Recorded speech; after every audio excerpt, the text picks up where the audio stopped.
लक़द कान लकुम फ़ी रसूलिल्लाहि उस्वतुन हसनतुन लिमन कान यर्जुल्लाह वल यौमल आखिर व ज़करल्लाह कसीरा।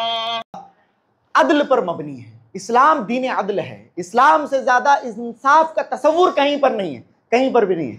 इस्लाम हमें ये ऑप्शन देता है कि तुम माफ करो, माफ करना बहुत ज्यादा अच्छा है, तुम्हारे हक में किसी को माफ करना बहुत ज्यादा अच्छा है, लेकिन तुम्हारे पास बदला लेने का हक है, बदला लेने का तुम्हारे पास हक है। अल्लाह के नबी सल्लल्लाहु अलैहि वसल्लम को बहुत सारे मकामात पर फरमाया, जज़ाउ सय्यतिन सय्यतुन मिस्लुहा, बुराई का बदला उतनी ही बुराई है। जी हाँ, बुराई का बदला उतनी ही बुराई, अगर किसी ने आपके साथ बुरा किया है उतना ही बुरा उसके साथ करने में आप पर हक है। ये कहा गया फमन यअतदा अलैकुम फअतदू अलैहि बिमिथली मा तदा अलैकुम। अल्लाह रब्बुल आलमीन ने फरमाया कि जो तुम्हारे साथ जुल्म का मामला करता है उतना ही तुम उसके साथ करने में आजाद हो।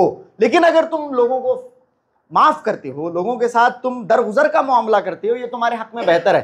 लेकिन नबी सल्लल्लाहु अलैहि वसल्लम ने तो जिंदगी में यही पॉलिसी अपनाई, हमेशा लोगों को माफ किया। लेकिन कभी कभी जरूरत पड़ जाती थी, कभी कभी ये बात नागुज़ीर हो जाती नबी के लिए कि वहां पर नबी अकरम सल्लल्लाहु अलैहि वसल्लम मुआखज़ा करे, मुआक़बा करे, लोगों को उनके किए की सजा दे।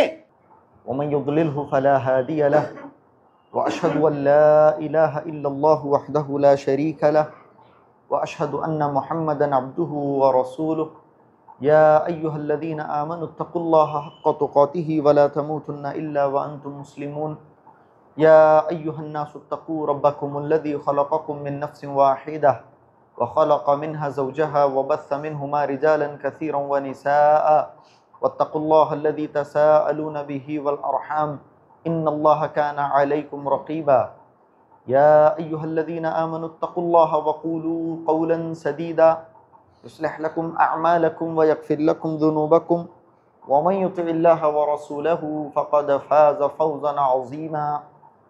अम्मा बाद फ़इन्न खैरल हदीस किताबुल्लाह व खैरल हदी हदी मुहम्मदिन सल्लल्लाहु अलैहि वसल्लम व शर्रल उमूरि मुहदसातुहा व कुल्ल मुहदसतिन बिदअह व कुल्ल बिदअतिन ज़लालह व कुल्ल ज़लालतिन फिन्नार। फ़क़द क़ाल अल्लाहु तबारक व तआला फ़िल क़ुरआनिल मजीद वल फ़ुरक़ानिल हमीद फ़अऊज़ु बिल्लाहिस समीइल अलीम मिनश शैतानिर रजीम मिन हम्ज़िही व नफ़ख़िही व नफ़्सिही बिस्मिल्लाहिर रहमानिर रहीम लक़द कान लकुम फ़ी रसूलिल्लाहि उस्वतुन हसनह लिमन कान यर्जुल्लाह वल यौमल आखिर व ज़करल्लाह कसीरा। रब्बि इश्रह ली सदरी व यस्सिर ली अमरी वहलुल उक़दतम मिन लिसानी यफ़क़हू क़ौली रब्बि ज़िदनी इल्मा सुब्हानक ला इल्म लना इल्ला मा अल्लमतना इन्नका अंतल अलीमुल हकीम। मुअज़्ज़ज़ हाज़रीन, हर किस्म की तारीफ़, बड़ाई और बुज़ुर्गी अल्लाह रब्बुल आलमीन के लिए लायक व सज़ावार, और दरूद व सलाम हो नबी आखिरुज़्ज़मा मोहम्मद मुस्तफ़ा सल्लल्लाहु अलैहि व आलिहि वसल्लम की ज़ात अक़दस पर। अल्लाहुम्मा सल्लि अला मुहम्मदिन व अला आलि मुहम्मद कमा सल्लैता अला इब्राहीम व अला आलि इब्राहीम इन्नका हमीदुम मजीद। अल्लाहुम्मा बारिक अला मुहम्मदिन व अला आलि मुहम्मद कमा बारकता अला इब्राहीम व अला आलि इब्राहीम इन्नका हमीदुम मजीद। मुअज़्ज़ज़ हाज़रीन, प्यारे नबी सल्लल्लाहु अलैहि वसल्लम की सीरत तय्यबा का तज़किरा चल रहा है। मुसलसल कई महीनों सालों से ये तज़किरा आपके सामने पेश किया जा रहा है ताकि अल्लाह के नबी अलैहिस्सलातु वस्सलाम की ज़िंदगी को बहैसियत नमूना अपनाने में हमारे लिए मुश्किल ना हो। उस ज़िंदगी को हम अपने लिए नमूना कैसे बना सकते हैं जिस ज़िंदगी का हमारे पास इल्म नहीं है। उस ज़ात को हम अपना क़ुदवा और उसवा कैसे बना सकते हैं जिस ज़ात के मुताल्लिक़ हमें मालूम ही नहीं है। तो जहाँ अल्लाह रब्बुल आलमीन ने ये कह दिया कि तुम्हारे लिए नबी अकरम सल्लल्लाहु अलैहि वसल्लम की ज़िंदगी में बेहतरीन नमूना है, वहीं दूसरे अल्फाज में अल्लाह रब्बुल आलमीन ने हम पर यह बात लाजिम कर दी कि तुम्हें नबी सल्लल्लाहु अलैहि वसल्लम की ज़िंदगी को मालूम करना होगा। अगर तुम मालूम नहीं करोगे तो नबी सल्लल्लाहु अलैहि वसल्लम को बहैसियत नमूना अपना नहीं सकते। तो हमारे लिए लाजिम ये बात है, हम पर फ़र्ज़ और वाजिब ये बात है कि हम अपनी ज़िंदगी में नबी सल्लल्लाहु अलैहि वसल्लम की ज़िंदगी के मुताल्लिक़ जानने की कोशिश करें, और जो बातें हमारे इल्म में आती जाएंगी वो हम पर हुज्जत कायम करती जाएंगी, और जिस पल कोई बात नबी सल्लल्लाहु अलैहि वसल्लम की ज़ात से मुताल्लिक़ हमारे इल्म में आएगी, अगले ही पल उस पर अमल करना हम पर फ़र्ज़ हो जाएगा। इस बात को याद रखा जाए। सीरत इसी मंशे के मद्देनज़र आपके सामने पेश की जा रही है ताकि हम नबी अकरम सल्लल्लाहु अलैहि वसल्लम को बहैसियत उसवा, बहैसियत नमूना अपनाएं। और जब हम अल्लाह के नबी सल्लल्लाहु अलैहि वसल्लम को बहैसियत उसवा और नमूना अपना रहे हों तो उसमें पिक एंड चूज़ ना करें, पिक एंड चूज़ ना करें कि इस मामले में मैं नबी सल्लल्लाहु अलैहि वसल्लम को उसवे के तौर पर अपनाऊंगा और इस मामले में छोड़ दूंगा। इसमें अपनाऊंगा, बहुत ज़्यादा नबी नबी, सुन्नत सुन्नत, हदीस हदीस कहूँगा, लेकिन इस मामले में सुन्नत नहीं, हदीस नहीं, कुरान नहीं, दीन नहीं, कुछ नहीं। ऐसा नहीं होना चाहिए, ठीक है। अफतुमिनून बिबादिल किताबी व तकफुरून बिबाद, ये तो यहूद व नसारा और दीगर अक़वाम ज़ाल्ला का शिवा है कि वो बाज़ चीज़ों को लेते हैं, बाज़ चीज़ों पर ईमान रखते हैं, बाज़ चीज़ों पर अमल पैरा होते हैं और बाज़ चीज़ों को तर्क कर देते हैं। तो हमारा मामला बदकिस्मती से बाज़ लोगों का मामला, जब मैं कह रहा हूँ तो जनरलाइज नहीं कर रहा होता हूँ, यकीनन बाज़ लोग इससे बरी हैं, लेकिन अक्सरियत हमारी इस तरह का है हमारा मामला कि नबी सल्लल्लाहु अलैहि वसल्लम की सुन्नत, नबी अकरम सल्लल्लाहु अलैहि वसल्लम का उसवा और नमूना जहाँ पर आए तो यकीनन बाज़ नमाज से मुतअल्लिक अहकाम, बाज़ चीज़ें जिनका ताल्लुक ख़ास तौर से नमाज से है उसे हमने लाजिम पकड़ा है। यकीनन बहुत अच्छी बात है, पकड़ने की ज़रूरत है, अल्लाह उसमें मज़ीद बरकत अता फरमाए। लेकिन नबी अकरम सल्लल्लाहु अलैहि वसल्लम की ज़िंदगी सिर्फ नमाज तक महदूद नहीं है।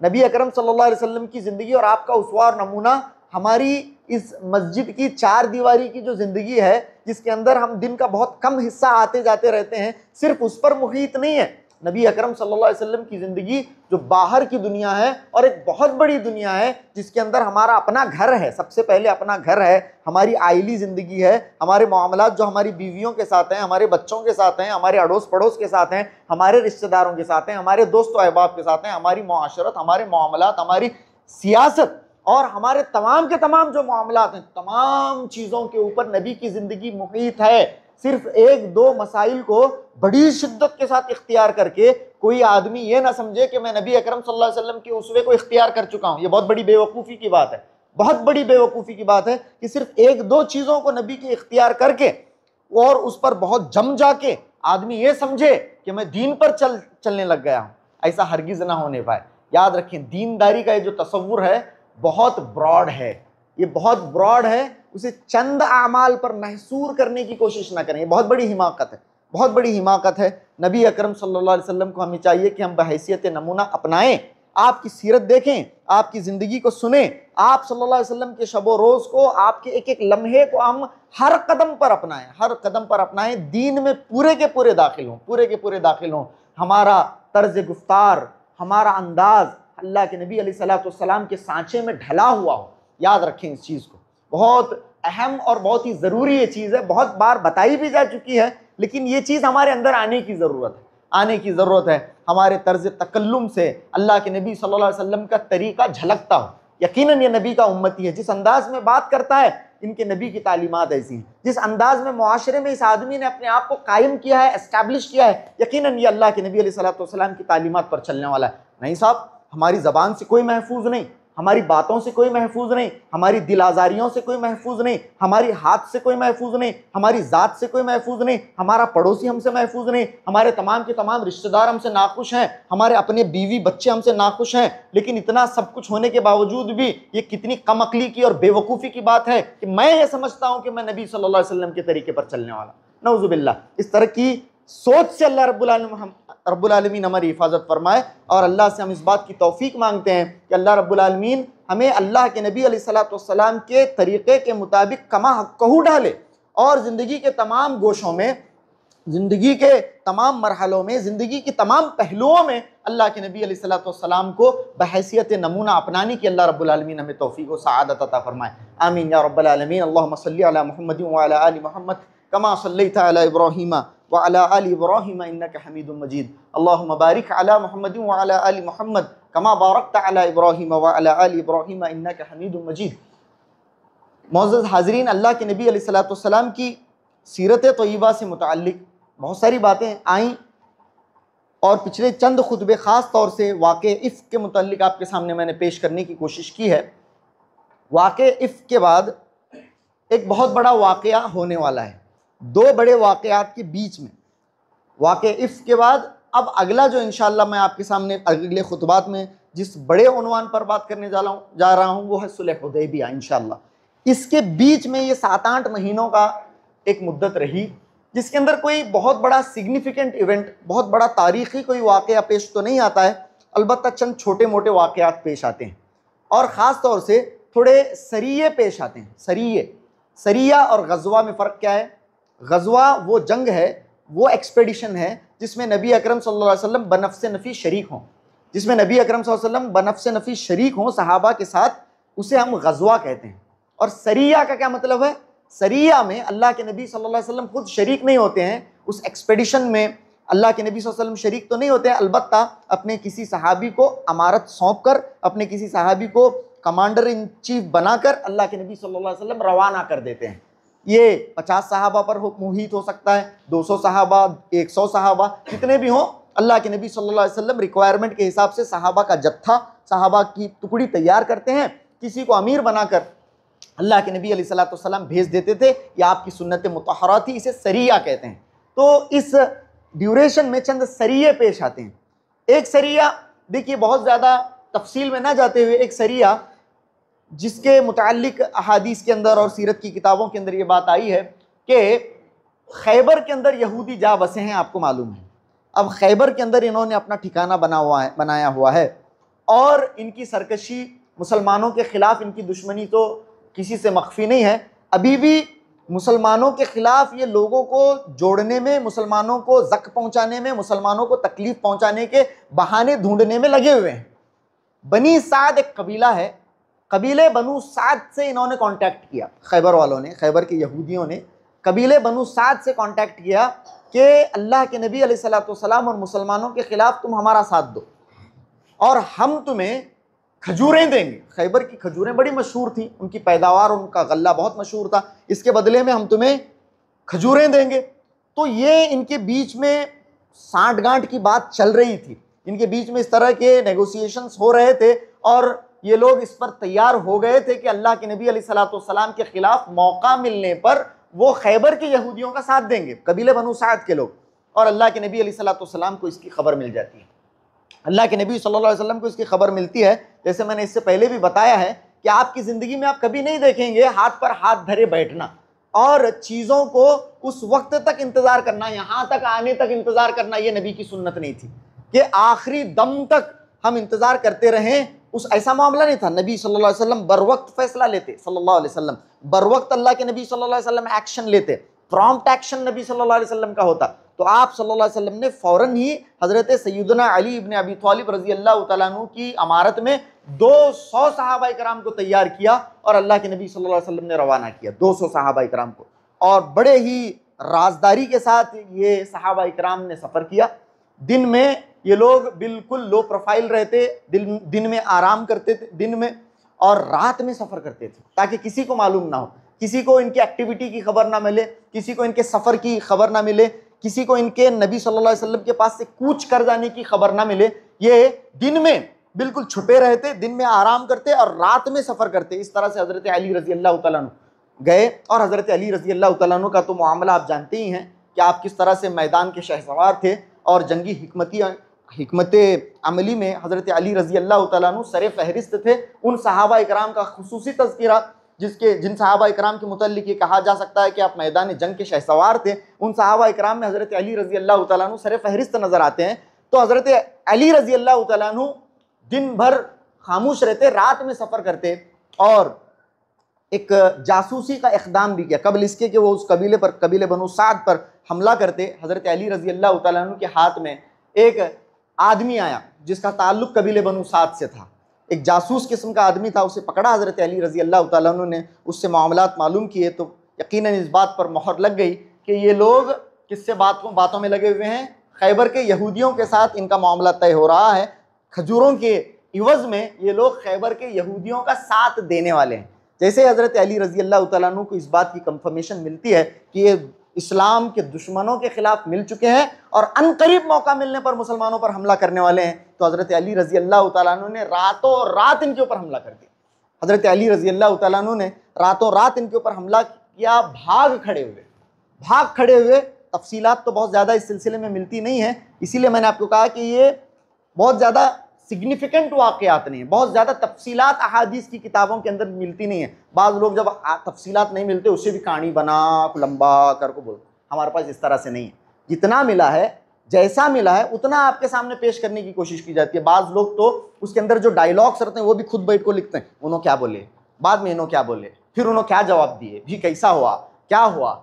इस तरह का कोई चीज़ कहने की हमें ज़रूरत नहीं है। और ज़ेब दास्तां के लिए लोगों को सुनने मज़ा आना, तो लोगों को अच्छा कैसा लगना, मेरी बयान मेरा तकरीर कैसा अच्छा लगना लोगों को। इसलिए क्या हुआ, एक हदीस है, उस हदीस के अंदर 2 से 3 लाइनें हैं, 2 से 3 सतरें हैं, बस इसे इन्होंने आधा घंटा बयान करते हैं के लिए, आधा घंटा उसी हदीस को, फिर इन्होंने ऐसा कहा, फिर उन्होंने वैसा कहा, फिर इन्होंने ऐसा कहा, फिर उन्होंने वैसा कहा, इस तरह से बात होती रही। कहाँ है बात, वो नहीं है। सिर्फ उन 3 लाइनों को, इन 3 सतरों की हदीस को लंबा चौड़ा करके मिर्च मसाला लगा के बयान किया जाता है। ये सलफी मनहज नहीं है, ये सलफी मसलक नहीं है।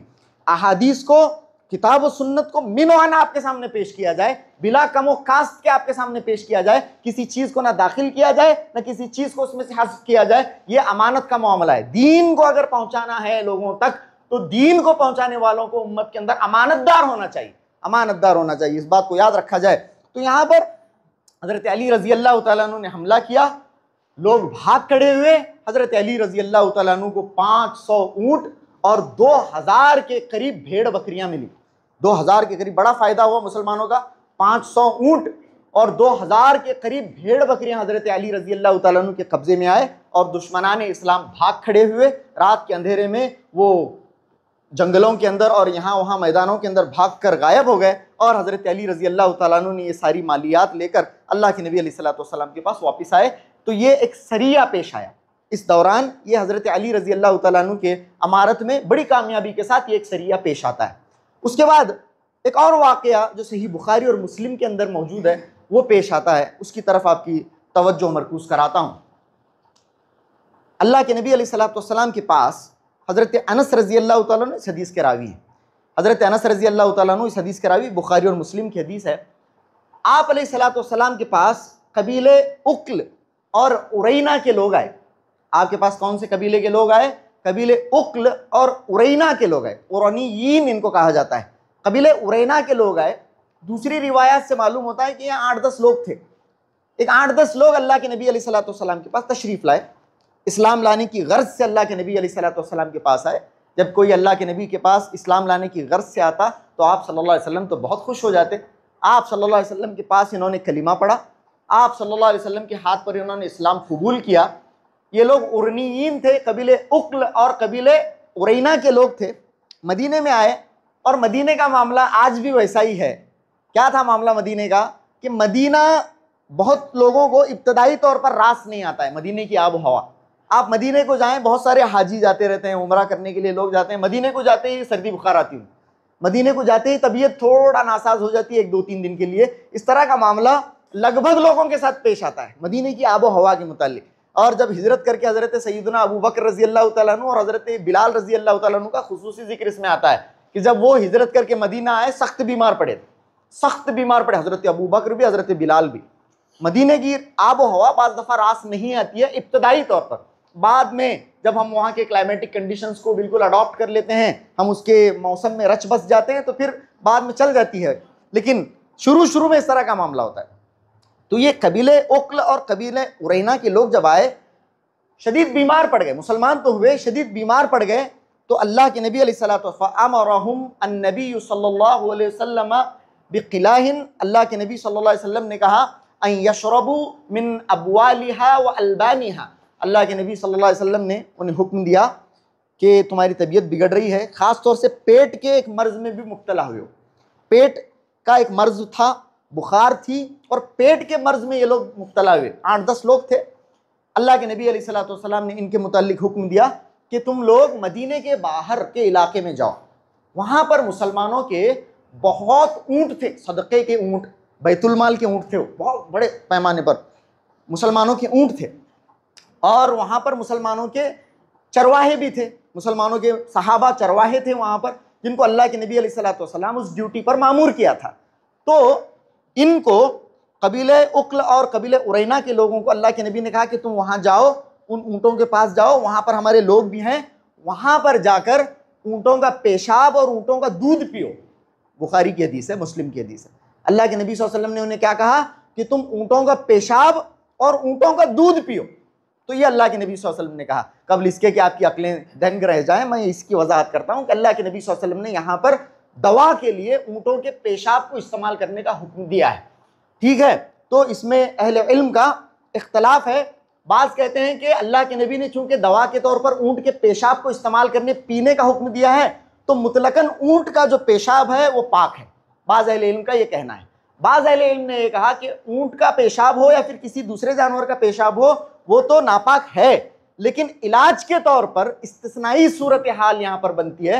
नबी सल्लल्लाहु अलैहि वसल्लम ने इलाज के तौर पर उस वक्त ज़रूरत के तहत, हाजत के पेश नज़र नबी अकरम सल्लल्लाहु अलैहि वसल्लम ने ऊँट का पेशाब इस्तेमाल करने का उन्हें हुक्म दिया है इलाज के लिए। लेकिन उमूमी तौर पर अगर देखा जाए तो वो नापाक है, वो हराम है, लेकिन इलाज के लिए उसे इस्तिस्नाई तौर पर इस्तेमाल किया जा सकता है। ये बाज़ अहले इल्म का कौल है और जमहूर का यही कौल है कि ऊँट के पेशाब को इलाज के लिए अगर कोई इस्तेमाल करना चाहे तो आज भी कर सकता है। दूसरे जानवरों के पेशाब से मुतल्लिक ये बात नहीं है। अलबत्ता ऊँट के पेशाब से मुतल्लिक ये बात अल्लाह के नबी अलैहिस्सलातु वस्सलाम की इस हदीस से साबित होती है। बुखारी और मुस्लिम की मुस्तनद तरीन हदीस है।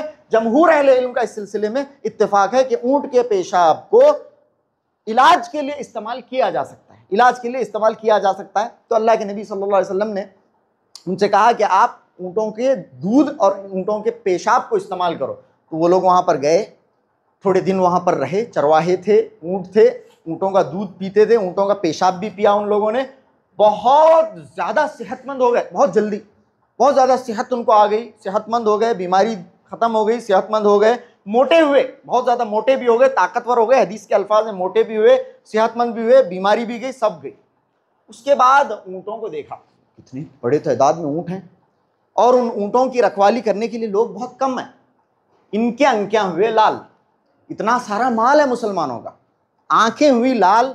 और इन्होंने अल्लाह के नबी सल्लल्लाहु अलैहि वसल्लम के जो चरवाहे थे, अल्लाह के नबी सल्लल्लाहु अलैहि वसल्लम के हुक्म पर मामूर जो चरवाहे वहां पर ऊँटों को चरा रहे थे, उनको कत्ल कर दिया, उनको कत्ल कर दिया। यहां तक कि उनकी आंखों के अंदर भी सलाइयां चुबाई, उनकी आंखों के अंदर सलाइयां चुबाई और उनको बहुत बेरहमी से कत्ल कर दिया, बहुत बेरहमी से कत्ल किया। और वहाँ जितने मवेशी थे, जितने ऊँट थे बिलखुसूस, उनको लेकर भाग गए।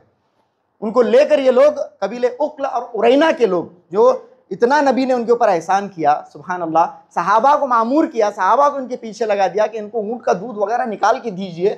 ये लोग गए, खाए पिए, मोटे हुए, बीमारी दूर हुई, सेहतयाब हुए। उल्टा नबी सल्लल्लाहु अलैहि वसल्लम के सहाबा को शहीद किया, नबी के चरवाहों को शहीद कर दिया और ऊँटों को लेकर भाग गए। ऊँटों को इधर लेकर भागे, इधर नबी अकरम सल्लल्लाहु अलैहि वसल्लम को खबर मिली। नबी अकरम सल्लल्लाहु अलैहि वसल्लम को जैसे ही खबर मिली, अल्लाह के नबी सल्लल्लाहु अलैहि वसल्लम का मामला तो मैंने बताया आपको कि फ़ौरन अल्लाह के नबी सल्लल्लाहु अलैहि वसल्लम ने सहाबा इकराम को तैयार किया। हज़रत कर्ज़ बिन फ़हर रज़ी अल्लाह तआला अन्हु को फ़ौरन अल्लाह के नबी सल्लल्लाहु अलैहि वसल्लम ने तैयार किया और रवाना अल्लाह के नबी सल्लल्लाहु अलैहि वसल्लम ने किया। और ये सहाबा इकराम बिल्कुल वक्त ज़िया किए बगैर, वक्त को ज़ाया किए बगैर बर्क रफ्तारी से गए, बर्क रफ्तारी से गए। वो लोग भी बड़ी तेज़ी से भाग रहे थे, बर्क रफ्तारी से गए और जाकर उन लोगों को धर लिया, जाकर उन लोगों को धर लिया। पूरे मवेशियों और इन लोगों को भी खींच कर मदीना मुनव्वरा लाए, खींच कर इन लोगों को मदीना मुनव्वरा लाया गया। इन लोगों ने मुसलमान सहाबा, मुसलमान ख़ास तौर से जो चरवाहे सहाबा इकराम थे, उन लोगों के साथ कैसा मामला किया। मुर्तद हो गए, इस्लाम से खारिज हुए। क्या क्या करें इन लोग, ये मालूम रहना। इनकी सज़ा बयान करने से पहले ज़रा इनका जुर्म क्या है अगर मैं वाज़ह कर दूं तो आपको सज़ा ज़रा बुरी नहीं लगती, ठीक है। नंबर 1, इन लोगों ने इर्तिदाद किया, ये लोग मुर्तद हुए, सबसे पहले मुर्तद हुए।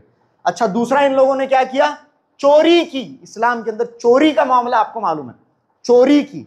अच्छा, तीसरा इन लोगों ने क्या किया, तीसरा इन्होंने कत्ल किया। क्या किया, कत्ल किया। खाली चोरी कर को भागे नहीं, कत्ल करे, बेरहमी से सहाबा इकराम को शहीद किया। और इस पूरे मामले को अरबी में मुहारबा कहते हैं, मुहारबा कहते हैं। इन लोगों ने मुहारबा किया। अल्लाह के नबी अलैहिस्सलातु वस्सलाम के पास लाए गए।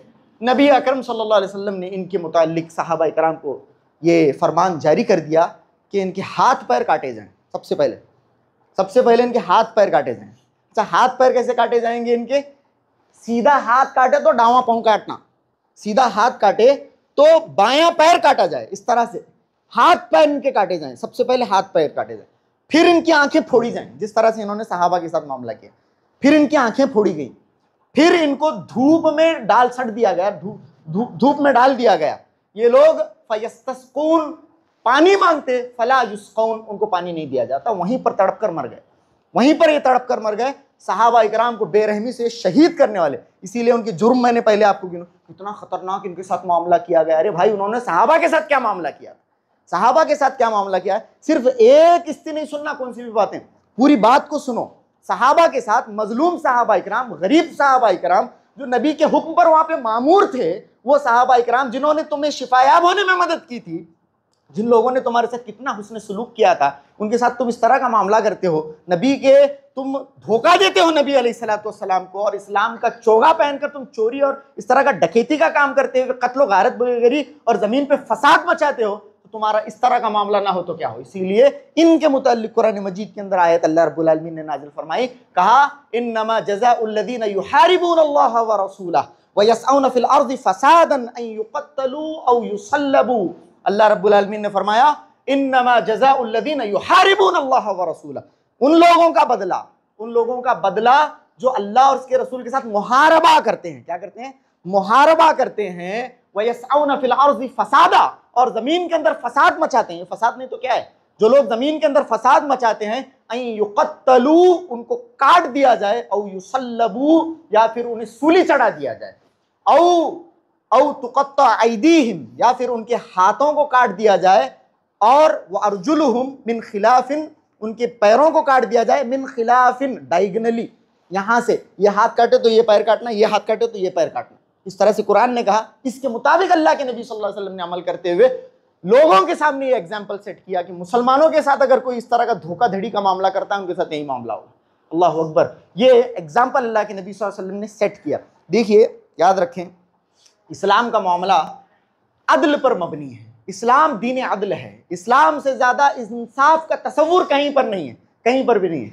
इस्लाम हमें यह ऑप्शन देता है कि तुम माफ करो, माफ करना बहुत ज्यादा अच्छा है, तुम्हारे हक में किसी को माफ करना बहुत ज्यादा अच्छा है, लेकिन तुम्हारे पास बदला लेने का हक है, बदला लेने का तुम्हारे पास हक है। अल्लाह के नबी सल्लल्लाहु अलैहि वसल्लम को बहुत सारे मकामात पर फरमाया, जज़ाउ सय्यतिन सय्यतुन मिस्लुहा, बुराई का बदला उतनी ही बुराई है। जी हाँ, बुराई का बदला उतनी ही बुराई, अगर किसी ने आपके साथ बुरा किया है, उतना ही बुरा उसके साथ करने में आप पर हक है। ये कहा गया, फमन यअतदा अलैकुम फअतदू अलैहि बिमिस्लि मा तदा अलैकुम। अल्लाह रब्बुल आलमीन ने फरमाया कि जो तुम्हारे साथ जुल्म का मामला करता है, उतना ही तुम उसके साथ करने में आजाद हो।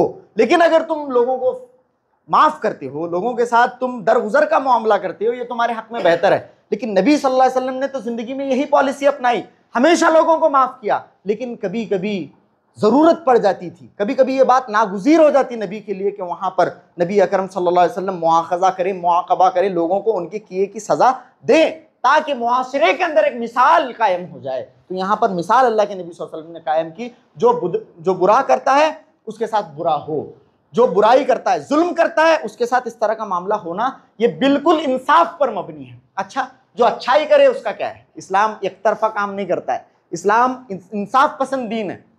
बुराई की तो बुराई में आजाद, लेकिन अच्छाई अगर कोई करे, हल जज़ाउल इहसानी इल्लल इहसान, एहसान का बदला एहसान के सिवा क्या है? तो दीन इस्लाम की तालीमात आप देखें, दीन इस्लाम एहसान मंदी का दीन है, एहसान फरामोशी का दीन नहीं है।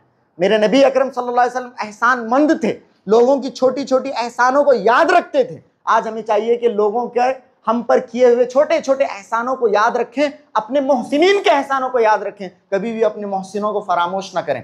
लोगों की आपके ऊपर, किसी की भी आपके ऊपर एहसान है, उस एहसान को याद रखें। आज मुआशरा बिल्कुल एहसान फरामोशी का मामला हो गया है, एहसान हर तरफ एहसान फरामोशी है। आदमी अपने मोहसिनों को अक्सर भूल जाता है, बाद में अपने मोहसिनों के सामने ज़बान दराजी करने लग जाता है, नऊज़ुबिल्लाह। वो लोग जिन्होंने इसे पढ़ना सिखाया था, लिखना सिखाया था, इन लोगों ने ज़िंदगी के मुख्तलिफ मराहिल पे इसकी मदद की थी, लेकिन बाद में अक्सर एहसानों को भूल जाता है, बाद में उनके सामने न जाने किस तरह के टोन में बात करने लगता है। नबी अकरम सल्लल्लाहु अलैहि वसल्लम का मामला ऐसा नहीं।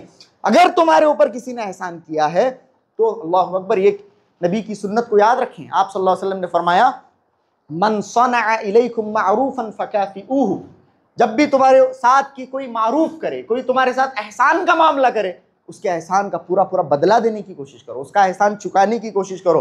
फ़इल्लम तजिदू मा तुकाफिऊनहु, अगर तुम्हारे पास एहसान का बदला चुकाने के लिए कुछ नहीं है, फदऊ, तो उसके लिए अल्लाह से दुआ करो। हत्ता तरो अन्नकुम क़द काफ़अतुमूहु, तुम्हारे मोहसिन के ऊपर तुम दुआ करो तुम्हारे मोहसिन के लिए, तुम्हारे पास उसके देने के लिए कुछ नहीं है, तुम्हारे पास देने के लिए असबाब नहीं है, तो जिसने तुम पर एहसान किया उसके लिए दुआ करो। कब तक दुआ करना?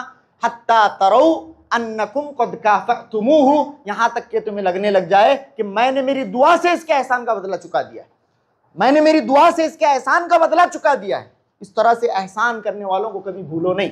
मुआशरे में अल्लाह के नबी अलैहिस्सलाम की दी हुई बेहतरीन नसीहतों में से और आप सल्लल्लाहु अलैहि वसल्लम के इख्तियार किए हुए बेहतरीन मकारिम अखलाक में से ये एक बिल्कुल बहुत बड़ा वस्फ है कि हम लोग मुआशरे के अंदर एहसान मंदी की ज़िंदगी जिएँ, एहसान फरामोशी की ज़िंदगी ना जिएँ।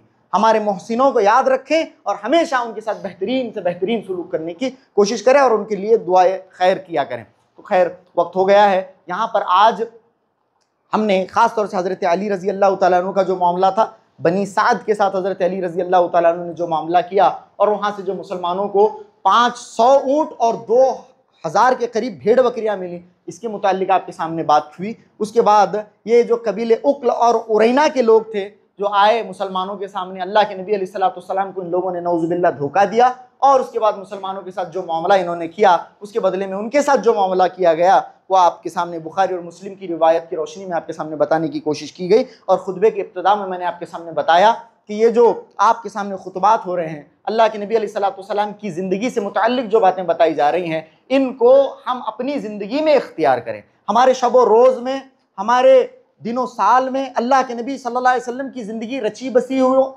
हर ज़िंदगी के मरहले में, ज़िंदगी के हर डिपार्टमेंट में हम अल्लाह के नबी सल्लल्लाहु अलैहि वसल्लम की सुन्नत को मलहूज़ रखें। सिर्फ नमाज में नहीं, सिर्फ एक दो मसाइल में नहीं, बल्कि पूरी ज़िंदगी हमारी नबी अकरम सल्लल्लाहु अलैहि वसल्लम की ज़िंदगी के मुताबिक ढले। ये बारहा बात बताई जाती, जितने भी इज्तिमाआत होते रहते हैं मेरे भाई, क्यों होते रहते हैं?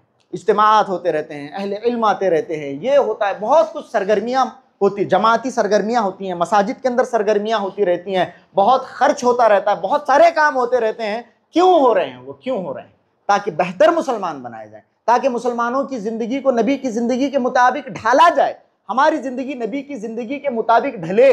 ऐसा ना हो कि जुमा के खुतबे में हम एंटरटेनमेंट पर्पज़ के लिए आते हैं, किसी मुकर्रिर की बात अच्छी लगती है तो उसकी बात सुनने के लिए आते हैं और महजूज होकर चले जाते हैं। कोई मुकर्रिर बाहर से तशरीफ़ लाते हैं, इज्तिमा में हमने शिरकत की इसीलिए कि उनकी तर्ज़ तकरीर मुझे बहुत पसंद है, इसीलिए मैं उनके तकरीर को सुनता हूँ। ऐसा ना हो, हमारा मकसद ऐन यही हो कि मेरी ज़िंदगी कितनी बदल रही है, मेरी ज़िंदगी कितनी सुधर रही है और नबी की ज़िंदगी के मुताबिक मैं अपनी ज़िंदगी को कितना ढाल रहा हूँ।